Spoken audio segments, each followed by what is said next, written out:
ಶ್ರೀಗುರುಭ್ಯೋ ನಮಃ. ಶ್ರೀಯರಸಗಾಂಗೇಯನುತ ಕೌಂತೇಯ ವಂದಿತ ಚರಣ ಕಮಲದಳಾಯ ತಾಂಬಕ ರೂಪ ಚಿನ್ಮಯ ದೇವಕೀತನಯ ರಾಯ ರಘುಕುಲವರ್ಯ ಭೂಸುರ ಪ್ರಿಯ ಸುರಪುರ ನಿಲಯ ಚೆನ್ನಿಗರಾಯ ಚತುರೋಪಾಯ ರಕ್ಷಿಸು ನಮ್ಮನ ನವರತ ಕರಿಯ ಕಾಯ್ದ ಜಲದಿ ಮಕರಿಯ ತರಿದು ಹಿರಣ್ಯಕನನ್ನು ಸೀಳ್ದ ತರಳನನ್ನು ತಲೆ ಕಾಯ್ದು ಶಕಟಾಸುರನ ಹತ ಮಾಡಿ ದುರುಳ ಕಂಸನ ಕೊಂದು ಮಗಧನ ಮುರಿದು ವತ್ಸನ ಹಮ್ಮಿಳಿಸಿ ಕರಹರಣವನು ಹಿಂಗಿಸಿದೆ ರಕ್ಷಿಸು ನಮ್ಮನ ನವರಥ. ನೋಡಿ, ಪರಮಾತ್ಮನ ಅನೇಕ ವ್ಯಾಪಾರಗಳನ್ನ ಗುರುಗಳು ಸ್ಮರಿಸ್ತಾ ಇದ್ದಾರೆ. ಈ ಎರಡು ಪದ್ಯಗಳಲ್ಲಿ ನೋಡಿದ್ರೆ ತುಂಬಾ ಚೆನ್ನಾಗಿದೆ ನೋಡಿ, ದೇವರ ಎಷ್ಟು ಅವತಾರ ಕಥೆಗಳನ್ನ ಸಂಗ್ರಹ ಮಾಡ್ತಾ ಇದ್ದಾರೆ ಹಾಗೆ ಅಂತ.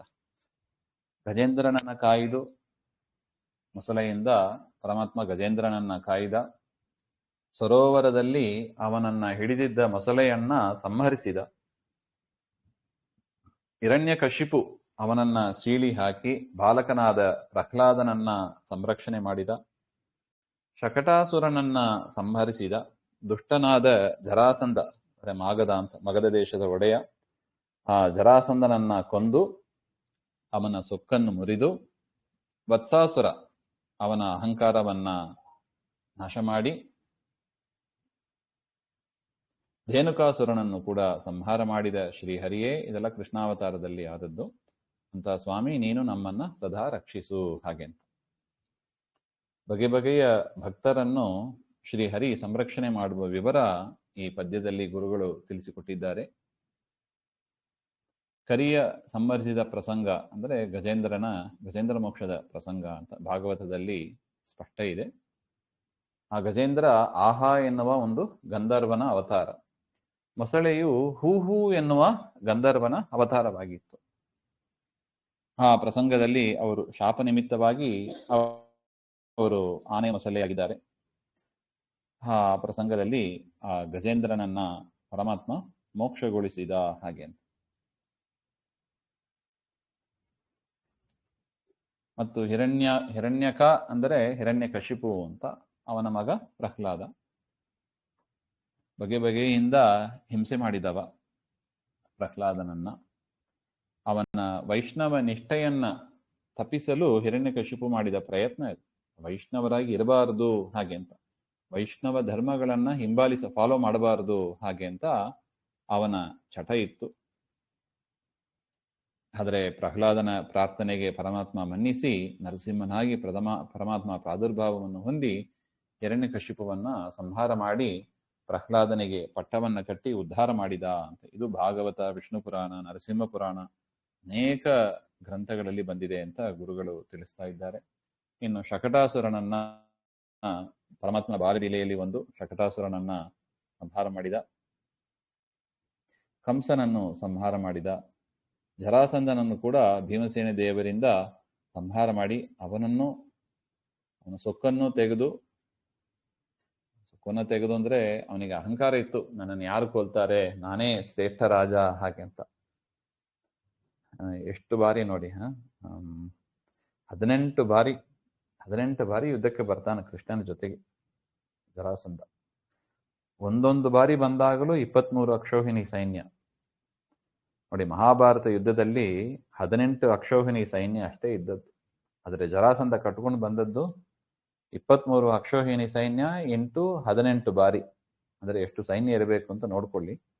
ಅಷ್ಟು ಸೈನ್ಯವನ್ನ ಕರ್ಕೊಂಡ್ ಬರ್ತಾನೆ ಕೃಷ್ಣ. ಎಲ್ಲರನ್ನು ಸಂಹಾರ ಮಾಡೋದು, ಜರಾಸಂಧನನ್ನು ಮಾತ್ರ ಉಳಿಸೋದು.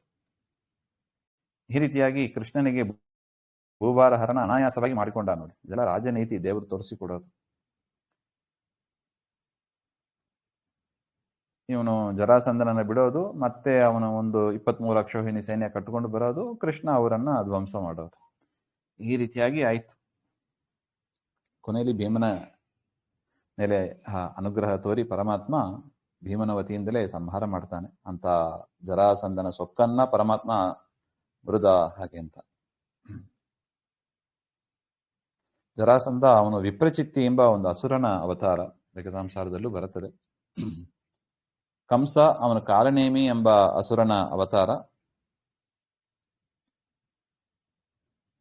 ಆ ಕಂಸನಿಗೂ ಕೂಡ ಬ್ರಹ್ಮದೇವರ ವರ ಇತ್ತು ಅಂತ.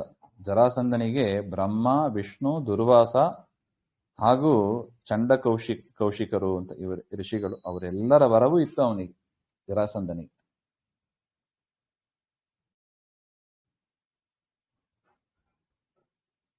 ಆ ಜರಾಸಂಧನ ಪುತ್ರಿಯರು ಅಸ್ಥಿ ಪ್ರಾಸ್ತಿ ಹಾಗೆ ಅಂತ, ಅವರು ಕಂಸನ ಪತ್ನಿಯರು. ಇವರೆಲ್ಲ ನೋಡಿ ಒಂದೇ ಫ್ಯಾಮಿಲಿ.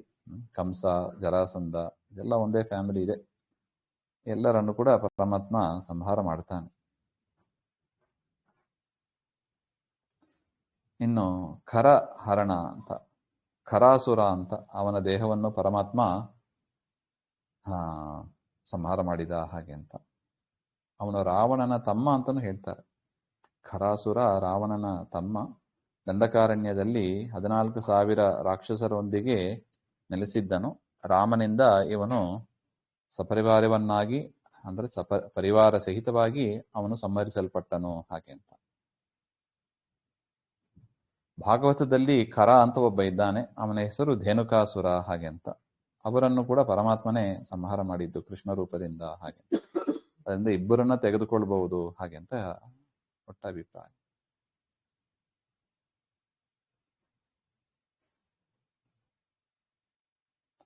ಅನುಪ್ರಾಸ ನೋಡಿ ಚೆನ್ನಾಗಿದೆ. ಕರಿ, ಮಕರಿ, ತರಿ, ತರಳ, ದುರುಳ, ಮುರಿದು, ಹರಹರಣ ಇದೇ ಮೊದಲಾದ ಅನುಪ್ರಾಸಗಳು ರೋಚಕವಾಗಿದೆ ಹಾಗೆ ಅಂತ ಹೇಳ್ತಾರೆ. ಅಂತಹ ಪರಮಾತ್ಮ ಸದಾ ನಮ್ಮನ್ನ ರಕ್ಷಣೆ ಮಾಡಲಿ ಹಾಗೆ ಅಂತ ಪ್ರಾರ್ಥನೆ. ಶ್ರೀಮಧ್ವಾಂತರ್ಗತ ಶ್ರೀಕೃಷ್ಣ ಅರ್ಪಣಮಸ್ತು.